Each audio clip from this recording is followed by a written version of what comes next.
Како е возможно да се дозволи поранешни функционери да не бидат обезбедени соодветно во притворско оделение, каде се и лица обвинети за диво населје?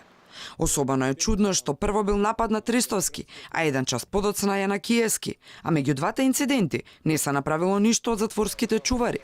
Каде биле тие? Постои ли надворешно нарачана стратегија? Зошто се случиле пропустите, особено ако се знае дека за време на претходниот притвор Јанакиевски бил заедно со истите лица од диво населје, но ништо не се случило.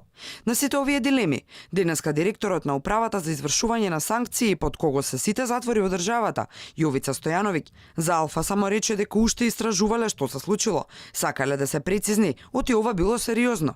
Директорот на Шутка пак, кој најави оставка, со неверојатна сигурност зборуваше за тоа кој го испровоцирал инцидентот, ама со видлива несигурност за напаѓачите. Добро да денес како ги повторите? На лицата МЈ и СР. Физичките, тие што физички ги нападнале, да кажете кои се? ВК и ЕС. Зошто судијата која изрекол мерката притвор за Јанакиевски и Ристовски не нагласил каква безбедност е неопходна за овие лица?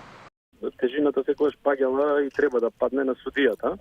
Тоа е оној што е најодговорниот во конкретната ситуација, а претходно и обвинителот кој го предлага притворот. Спецификата дека се одлучува за притвор на поранешни функционери треба сериозно да се пристапи кон сите ризици што по мене како долгогодишен судија кој работел едно време на истрага, сметам дека не е направено. Кои да се причините, состојбата сега повлекува повисока одговорност отколку само оставката на директорот на затворот, вели Панчевски. Истовремено и сериозна системска грешка што влече и хиерархиска одговорност на оние кои го раководат Министерството за правда, управата за затворите, најповеќе судот, мислам, бидејќи и председателот на судот согласно закон има ингеренции во врска со притворските услови и состојбите, а ваквата состојба можеле и биле должни да ја предвидат.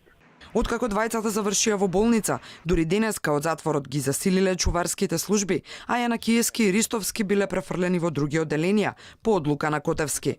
За доцната реакција дури денеска и од судот, за да се ги оправдаат личните пропусти, судија на претходна постапка донел наредба поранешните министри да бидат префрлени во други затвори. Основниот суд Скопје 1 Скопје ќе се обрати до управата за извршување санкции со барање да изврши анализа и да предложи други казнено-поправни установи во земјата кои имаат соодветни услови за одредени притисоци кои сметаат дека не се безбедни во затворот Скопје, да се префрлат во тие установи се до истек на промена или укинување на определената мерка притвор.